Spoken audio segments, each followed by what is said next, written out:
Hola, queridos conspiradores en casa, conspiradores, colegas, y aunque sea amigos, ¿verdad? Sin embargo, amigos. Sin embargo, amigos, bueno, ojalá que hayan amanecido sus zapatos llenos de buenos deseos y de regalos muy bonitos hoy, que es el Día de Reyes, que en la rosca pues le salgan por lo menos 25 muñecos, ¿no? No, ya es sobrepoblación ya. Sobrepoblación. Mejor la anticoncepción. Sí, yo un día me divertí mucho, perdón que haga un paréntesis, pero fui a una tienda en el centro, donde venían roscas de Reyes y le pedí, estaban haciendo roscas y le pedí que pusieran 20 muñecos. Hombre.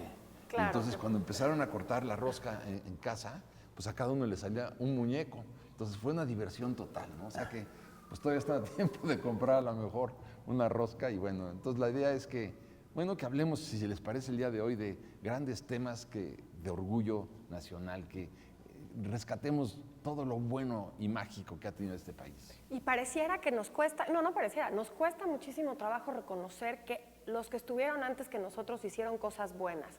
Tendemos mucho, y no nada más a nivel historia y a nivel gobierno, a nivel personal, llegas a un nuevo puesto y entonces lo que hizo el anterior no lo tomamos en cuenta, lo desacreditamos, empezamos de cero.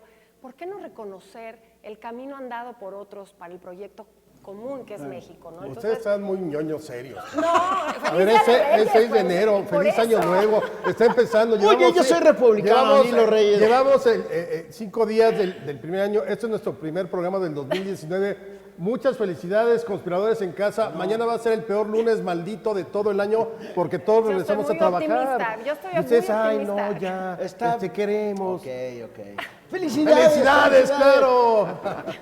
Pero Bueno. yo estoy completamente de acuerdo. Podemos trasladar cosas del pasado hacia el futuro para hacer que todos tengamos un más brillante porvenir, sin lugar a dudas. Sin duda.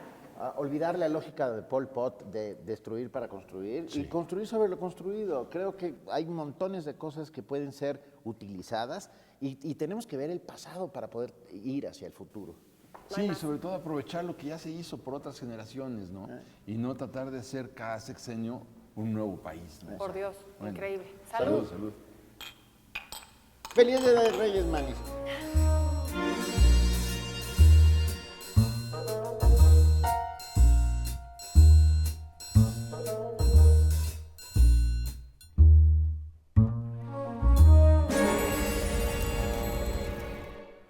Bueno, antes que nada, felicidades a todos ustedes, nuestros queridos conspiradores en casa. Sin ustedes, nuestro programa no sería posible. Entonces, queremos agradecerles durante tantos años ya su presencia, su ánimo, su entusiasmo.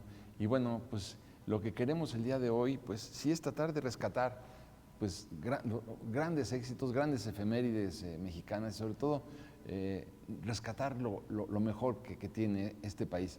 Todos los que estamos aquí y todos los que nos están escuchando, pues estarán de acuerdo que le tiene que ir bien al presidente López Obrador y que también, si le va bien al presidente López Obrador, que le vaya bien a la economía, que haya prosperidad, que haya desarrollo, que haya bienestar, porque pues ya somos 130 millones de mexicanos que estamos viendo y luchando por esta gran esperanza que ha despertado la llegada del presidente López Obrador al poder.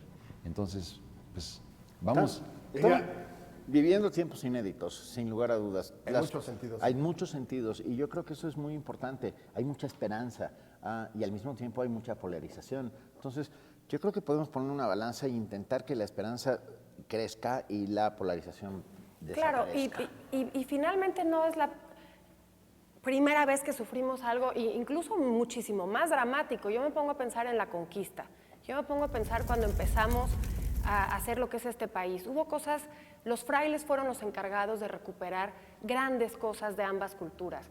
Y entonces hubo cosas tan rescatables de un lado, de otro, la mano de los artistas, el tequitqui famoso en las pirámides, en las cruces atriales, en lo nuevo que hicieron todos los frailes. El sistema tributario que utilizó Cortés era perfecto, estaba hecho por los prehispánicos. Ahora, ¿qué es a lo que voy? Insisto, lo que dije en la entrada, tendemos a destruir todo. Yo no estoy de acuerdo con eso. Todo se hizo mal. Hubo cosas muy buenas en los años recientes. Incluso me atrevo a decir, hubo cosas buenas en el Estado estabilizador del siglo XX, del PRI. ¿Por qué todo es romper y no dar crédito a lo que otros hicieron antes que nosotros. Eso a mí me parece que es algo que tenemos que conciliar ya. Mira, yo creo que este nuevo gobierno, y llevamos un mes, prácticamente un mes, 5 días, 6 días, al final es un gobierno, haya la gente votado por López Obrador o no, todos estamos en el mismo barco, aunque digan, es que es tu presidente, no, es el presidente de los mexicanos. Y yo soy de la idea de, yo prefiero jugármela como ciudadano desde mi posición aquí de los conspiradores, como crítico en la historia y demás, desde ahí, y estar muy pendiente de lo que haga bien y de lo que haga mal, de lo que haga la clase gobernante, de lo que haga el Congreso, la Suprema Corte, los distintos organismos, pero no hay manera, es decir, no puedes decir, renuncio a México y me voy. O sea, No, claro que no. Eso lo puede hacer como el 0,0001% Sí, no, de la no, población. claro. Aquí nos la hemos jugado en los últimos años y fíjate de dónde venimos. Venimos 76 con Echeverría, crisis. 82. López Portillo, Estamos crisis. en crisis desde- Miguel de la Madrid, crisis. Salinas de Gortari, corrupción y crisis. Cedillo, error de diciembre, crisis y transición. Fox no tocó el sistema, no desmontó todas esas estructuras ya desde entonces de corrupción y aumentó el narcotráfico. Calderón se lanzó una guerra sin sentido que yo creo que había que haberla atravesado, claro, desde luego. Sí. No había manera de escapar a eso, pero había que ser inteligente para hacerlo. Y luego Peña Nieto nos llenó de corrupción.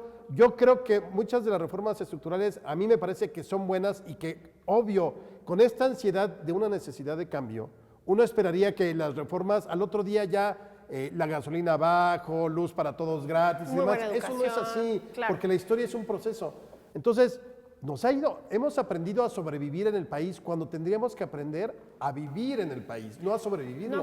Y quiero apuntar algo, las grandes transformaciones que sufrieron en la época, que hemos sufrido en la época, en nuestra historia, terminan la gran mayoría en grandes revoluciones, en grandes pérdidas para el país, en guerras intestinas, en hermanos contra hermanos, proyectos encontrados.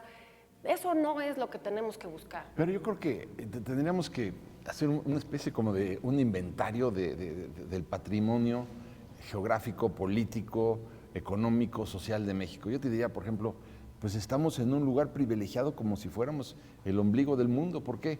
Porque al norte tenemos a dos de las grandes potencias mundiales, Canadá y los Estados Unidos. Al sur podríamos hacer una alianza maravillosa con todo el hemisferio sur. Sueño bolivariano.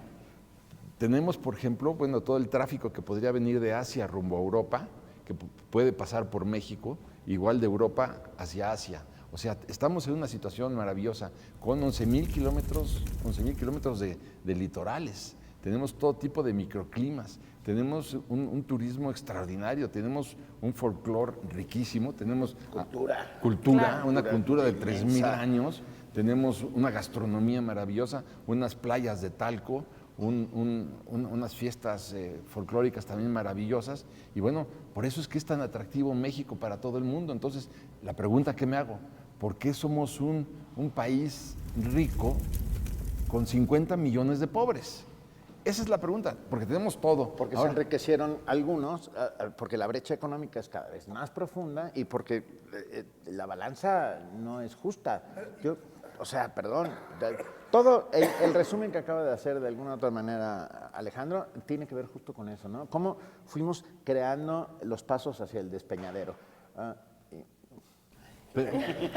pero el primer paso lo dimos cuando fracasó la educación, porque el incremento y la capacidad educativa va de la mano con la generación de ingresos. Por un lado. Si tienes 50 millones de mexicanos en la marginación y en la pobreza porque fracasaron en la escuela, va a ser muy difícil el proceso de incorporación.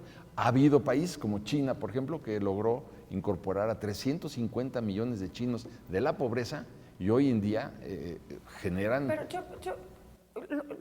perdón que te interrumpa, lo que yo quiero preguntar es ¿por qué nos da por borrar de un plumazo? ¿No se han puesto a pensar que fuimos más tiempo Nueva España, 300 años, que lo que llevamos de México independiente? Y sin embargo, las 3 primeras décadas de nuestra independencia nos dedicamos a borrar, aniquilar, negar lo que somos, lo que aprendimos, lo que olíamos, a lo que sabemos, lo que aprendimos. Finalmente, 300 años de generaciones y generaciones dieron esa generación de mexicanos criollos que dijeron, no somos más España, somos una nueva cosa que se llama México, pero se borró de plomazo. Nos da mucho por borrar lo anterior y negarlo. Ahí tienes otro ingrediente. No solamente fue el fracaso de la educación en el país, que un fracaso escandaloso. Es decir, cuando finalmente largamos a punta de bayonetazos al dictador, a Porfirio Díaz, 85% de los mexicanos no sabían ni leer ni escribir. Y estamos hablando de hace un siglo que 85% de los mexicanos no sabían ni leer ni escribir. Y a eso, y a esa ignorancia patética, tenemos que sumar el resentimiento nacional. México es un país resentido y nadie trabaja en este resentimiento. Sí, pero yo creo que es Sin un duda, y muy sentimiento profundo. construido en el siglo XX. Sí, yo también. A ver, ¿por qué? Yo lo que voy es esto. La educación es fundamental, pero si ahorita decimos, bueno, es que tenemos que empezar por ahí, claro que tenemos que empezar por ahí, pero eso no lo vamos a ver en 50 años. Claro que no. Yo creo que como sociedad nosotros aceptamos ser pueblo y no ser ciudadanía. Eso. Y Exacto. ese es un problema que lo arrastramos con los regímenes del PRI, el PAN, y yo no sé qué vaya a suceder ahora, pero yo le invitaría a nuestros amigos, los conspiradores, a que dejemos de ser pueblo, porque nos acostumbraron a esperar todo de un gobierno, o a esperar todo de la autoridad inmediata, a no ser solidario del día a día, a no comportarte como un ciudadano que respeta al de al lado, que respeta a los del condominio y paga su mantenimiento, que Y tira la respeta basura. y paga sus impuestos, que respeta y paga la Todo. basura, tira la Tira la basura. basura, sí. Yo creo que ahí es un problema grave. Tenemos que dejar ya de ser pueblo. El pueblo me parece que... O hijos, porque la Porque es una lógica de... autocondena, te condena Por supuesto. siempre a estar sumiso. Yo creo que es la primera vez que estoy de acuerdo con Alejandro desde que empezamos esto hace Bueno, ya casi 6 años. Secretamente me admiran, lo sé. Claro, pero estoy de acuerdo, la lógica de ciudadano, no tenemos que dejar de ser críticos. Absolutamente, claro, Eso es un gran importantísimo. ingrediente. Pero tampoco tenemos que darnos la vuelta y abandonar a su suerte al gobierno y al Estado. O sea, el Estado Nacional está ahí para crear las condiciones para que haya prosperidad, para que cese la corrupción, para todas esas cosas que generan bienestar. Entonces, bueno, pero todos tenemos que meterle. Solos no van a poder, no vamos a poder. Tenemos que hacerlo todos juntos, eso sin duda. Y hay que recuperar instituciones que fueron creadas en su momento y convertirlas en cosas. El Instituto Mexicano del Seguro Social es indispensable para este país, Sí, el estado de indispensable. bienestar. Pero que todos tengan seguro social, todos, sin excepción. Pero todos yo los te diría, mexicanos. hagamos un inventario para saber cuáles son los orígenes del atraso. ¿Por qué somos un país tan atrasado en lo social, que es una verdadera tragedia Hay un nacional? montón de gente que se Y aprovechó de las están circunstancias. desvinculados, estamos desvinculados, así como cuando los gringos llegaron y invadieron y la gente cerraba sus ventanas y aquello que pasa en la Ciudad de México no me va a afectar a mí, nos desvinculamos, realmente no hay una cohesión. No sé en qué está, no sé si es porque no sabemos bien la historia, si no conocemos nuestro patrimonio. ¿Cómo cuidas tú lo tuyo? Con férrea, ¿no? Convicción, pero pareciera que es abstracto, algo es México, pero no me toca a mí. Pero hay un conflicto ahí, Chávez, que es, los mexicanos cuidamos nuestro patrimonio de las puertas del zaguán para adentro. Es un gran, Sin una darnos cuenta gran que el patrimonio condena. es todo. Así es. Pero tenemos un conflicto con el patrimonio público. Así es. ¿Por qué? Porque te dicen, es que se están devastando las selvas de ¿Yo Chiapas. qué? Claro. Estás diciendo algo importantísimo. Importantísimo. Lo público. Sí. Sí. Hay que entender lo público como patrimonio Que de es propio. todos. Así Claro, es claro. Somos dueños. Hable Porque estamos fuerte. conspirando. Carajo. Ay, este año viene tremendo. Sí, bueno, pero les hizo daño las vacaciones. ¿o qué? Claro.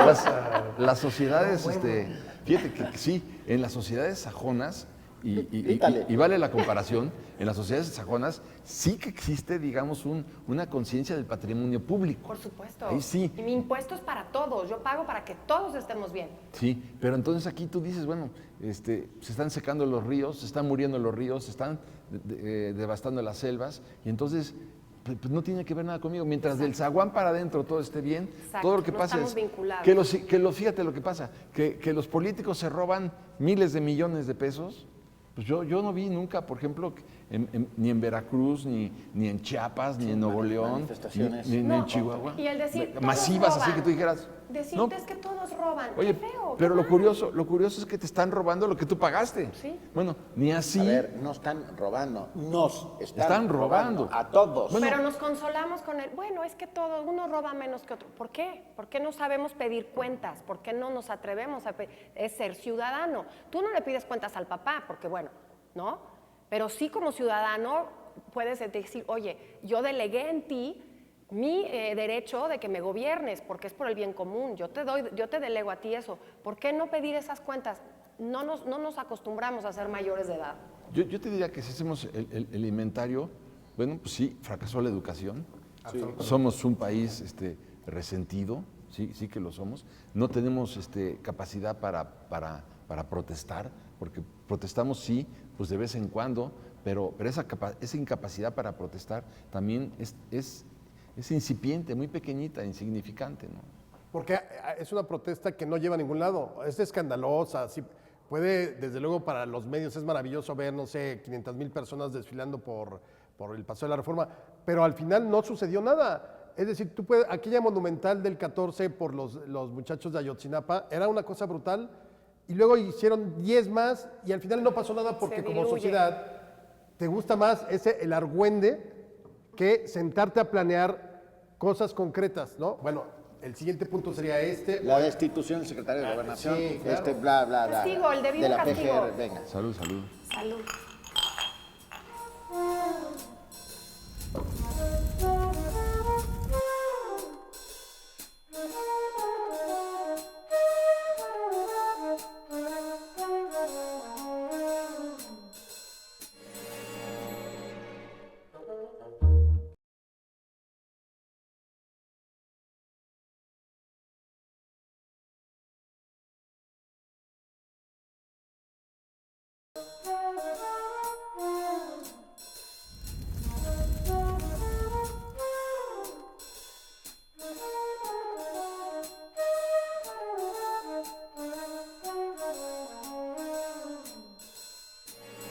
Estamos hablando de una suerte de, como de resignación, como una especie como de fatalidad, ¿no? Haz de cuenta que si pudiera caber la metáfora de que en lugar que fuéramos en una carretera y puedas maniobrar, vamos sobre las vías del tren donde ya no te puedes salir. El destino es fatal. El fatalismo mexicano tenemos que tratar de cambiarlo. Es cultural. Es cultural porque creo que hay mucho que hacer. Y claro, este fenómeno de la resignación, este fenómeno de que extender la mano, papá gobierno ayúdame, papá gobierno dame, bueno, pues es lo que tú decías, en lugar de que tengamos ciudadanos, somos hijos. Y como hijos, pues entonces es una dependencia muy poco constructiva. Y en un tema concreto, por ejemplo, el tema de la reforma educativa. A ningún padre en su sano juicio le parece correcto que habiendo grandes maestros, en tu salón, en el salón de tus hijos, quede una persona que no lo sea. Y que por un sistema de simulación y un sistema de prebendas políticas que no tiene nada que ver con la educación de tu hijo, le des ese destino ya condenado de va a tener una mala educación. Pues es que hay alguien que lo pone así. ¿Por qué no defender cosas importantes de la reforma educativa? Por ejemplo, lo pongo en la mesa. ¿Qué podría defenderse? Las evaluaciones, que de verdad, ahora resulta que, no sé cómo está el tema de la evaluación de los alumnos, pero es importante someter a las evaluaciones a También alumnos es y cierto maestros. que los padres de familia tienen que intervenir en la educación de los Claro. chicos y eso es algo importantísimo. O sea, la creación de comités de padres de familia que evalúen cómo están siendo educados sus hijos es parte de ese proceso Claro. necesarísimo. Porque Claro. yo dejo al niño que vaya a la escuela y espero Eso es. que se convierta en ingeniero. Eso es. ¿No? Pero no hago nada en casa, no hago nada para surtirlo de educación Pero puedes sentimental y caer de en una- educación cívica, de educación del diario, de la educación de lo bueno que podemos tener. Pero puedes caer en una contradicción, Benito, que gracias a la ignorancia de muchos padres, ni siquiera saben lo que les están enseñando sus Así hijos en la es. escuela. Así es. Y puede ser que lo que les están enseñando en la escuela ni siquiera ellos coincidan con eso. Exacto. Entonces, ¿por qué? Porque creen ellos que con llevar a su hijo a la escuela, Ya cumplieron. darle un beso en la mejilla, ¿no? Y muchos de ellos, para quienes crean en Dios, darle una bendición, digo, creen que ya está, pues no está, ahí comienza llevando al niño a la escuela, pero después tienes que sentarlo en tus piernas, leerle un libro, platicar con ellos, educarlo, bueno, todo esto. Y exigirle a los maestros que... Y saber qué, sí, una competencia. La reforma de la reforma, esa es la importancia. O sea, Eso. todas las reformas son perfectibles y lo que hay que hacer es pedir. Mencionaste hiciste la metáfora de las vías del tren.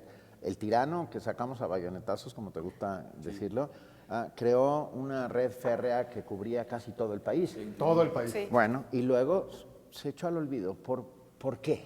Porque alguien pensó que el tren era cosa del pasado, que tenía que ver con el oeste y con los apaches. No. A ver, yo te diría, yo tengo ahí mi punto de vista con el cual, pues, no van a estar de acuerdo, pero ¿qué sucedió cuando se burocratizaron los ferrocarriles?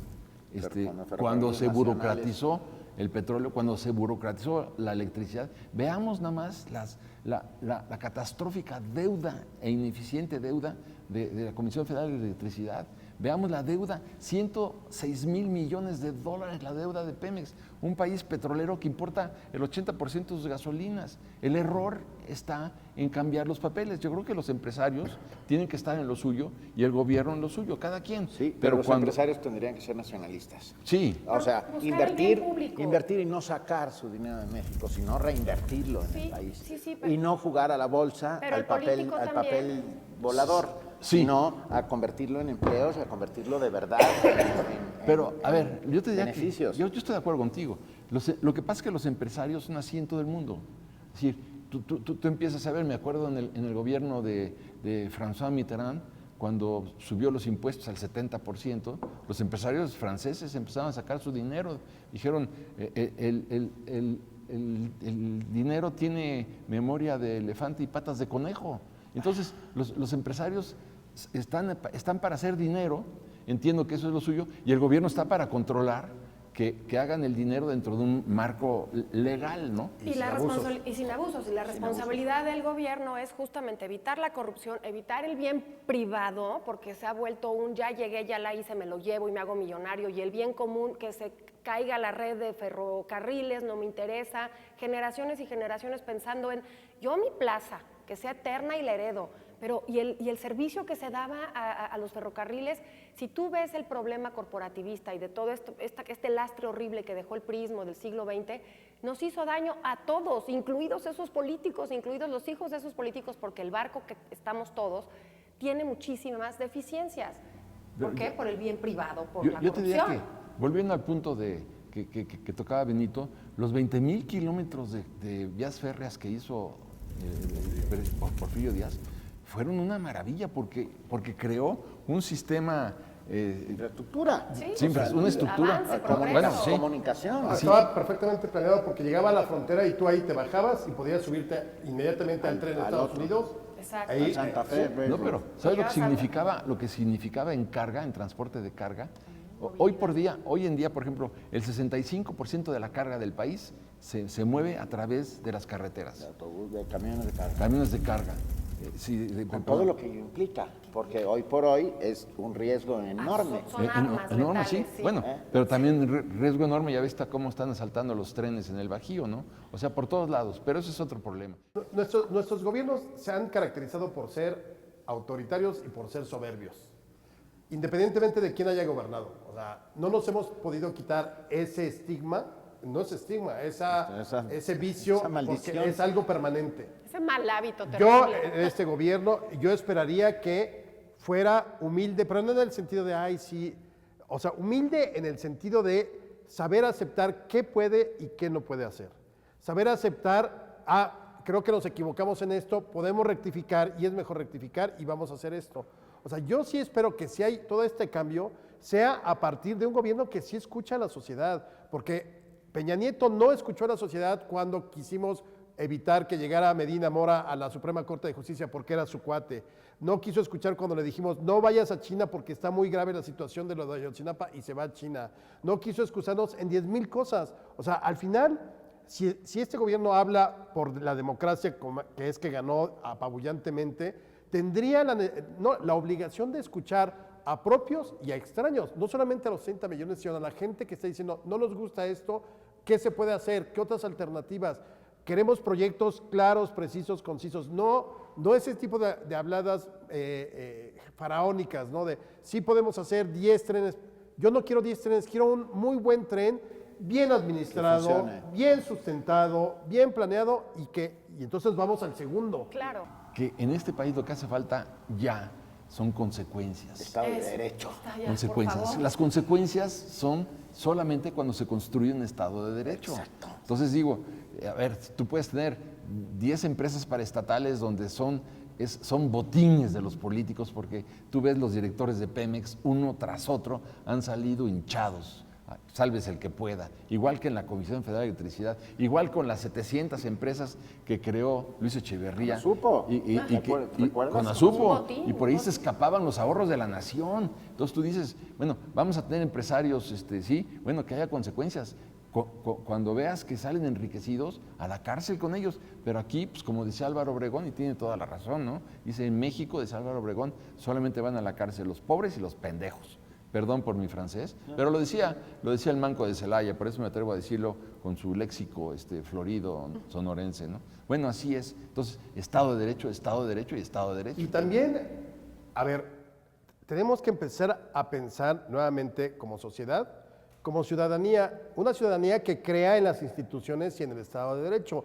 Un Estado de Derecho y unas instituciones que esperamos que se consoliden en este sexenio. Que crea y que acate. Y que acate. Es que ese es el punto, es decir, si algo no te pareció de una resolución, ya sea de la Corte como lo vimos hace un mes, ya sea del Poder Legislativo, al final ese es el Estado de Derecho, carajo. O sea, no es de que no me gustó lo que dijo el tribunal o lo que dijo la Cámara y entonces vamos a acabar con ellos. Pues no. Porque si no, entonces vamos a seguir viviendo en esa barbarie, un Estado de Derecho bárbaro, A conveniencia. discrecional y a conveniencia. Pues, ni modo, no me gustó, busca los mecanismos para que entonces esa ley se modifique o esa institución tenga mejores elementos. Al final, no fallan las instituciones, no fallan los poderes, fallan las personas. Eso hay que tenerlo muy claro. Exactamente. Y la ley. La ley Y por la ley, delante. sí. Creo que ya nos tenemos que ir. Creo que nos tenemos que ir, lamentablemente, pero bueno, pues salud, feliz año, feliz Día de Reyes, Feliz Día de Reyes. que le salgan muchos muñecos. Y éxito, Que nos vaya bien a todos. éxito a este gobierno y éxito a todos juntos.